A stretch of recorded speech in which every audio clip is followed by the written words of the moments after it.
Hi everybody, I'm Professor Leong. A lot of law students who write seminar papers ultimately hope to publish them, and I think that's fantastic. So what I want to do today is talk to you about something you can do right now to save yourself a lot of time down the road. And that's true even if you won't be submitting your paper for publication for several months. What I'm showing you right now is what's called an OffPrint of a law review article.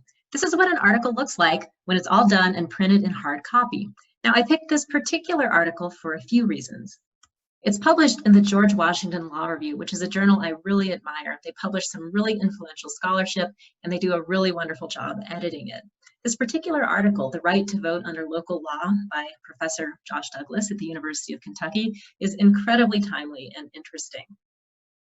And if we look inside the article, you'll notice some other things. Across the top of each page, you see the page number, the name of the journal, and the volume number of the journal. And on alternating pages, either the title of the article, or if the title's long, a shorter version of the title. The text itself is narrower than an 8.5 by 11 page that you typically see in a seminar paper. The headings and the subheadings are in specific fonts, and so are the footnotes. To professors and law review editors, this is what a professional, polished, and published law review article looks like. And so you can save yourself time now, even as you're just beginning to write your paper, by planning ahead to make the finished product look the same way. The easiest way to do this is by using a template like this one, created by Professor Eugene Bollock that I'm showing you right now.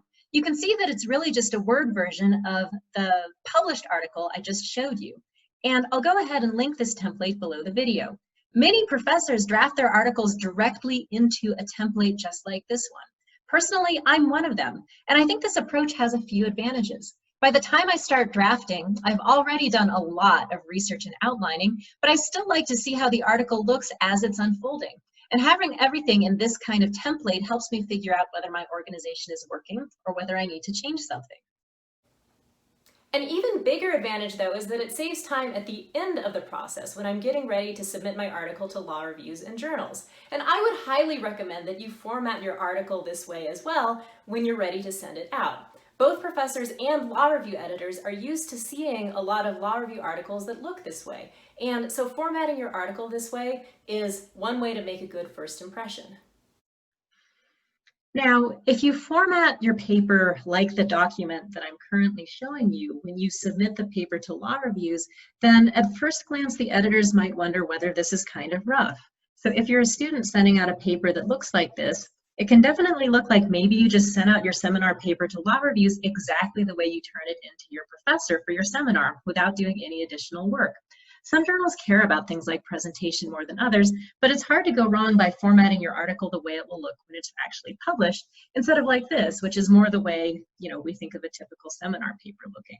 And if you format the article the way it's going to look when it's published from the very beginning, when you first begin drafting, you won't have to budget any time to reformat the article at the end. Now, some people hate drafting the article in the template, and if you're one of them, that's totally fine. Everybody writes differently, and this is just one more thing to learn about yourself and your process and what works for you.